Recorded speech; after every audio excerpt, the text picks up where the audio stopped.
భవనాన్ని ఏర్పాటు చేసుకోబోతున్నాం. 5 కోట్ల రూపాయలతో జంతికుంట చెరువుని డెవలప్ చేసుకోబోతున్నాం. 1 కోటితో మార్కెట్ కాంప్లెక్స్ ని కట్టబోతున్నాం. 50 లక్షల రూపాయలతో టాయిలెట్స్ ని నిర్మించుకోబోతున్నాం. 4 కోట్ల రూపాయలతో సిమెంట్ రోడ్లు, డ్రైన్లు ఏర్పాటు చేసుకున్నాం. 100 పడకల ఆసుపత్రిని ఏర్పాటు చేసుకుంటున్నాం. 200 కోట్లతో ఇంటిగ్రేటెడ్ స్కూల్ ఏర్పాటు చేసుకుంటున్నాం. 5 కోట్ల 70 లక్షల రూపాయలతో మినీ స్టేడియాన్ని కూడా ఏర్పాటు చేసుకోబోతున్నాం. బస్ స్టాండ్ లో మినీ బస్ స్టాండ్ గా మార్చుకోబోతున్నాం.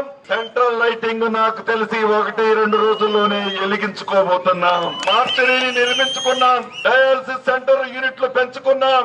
రక్త నిధిని కూడా అశ్వరాపేటలో ఏర్పాటు చేసుకున్నాం.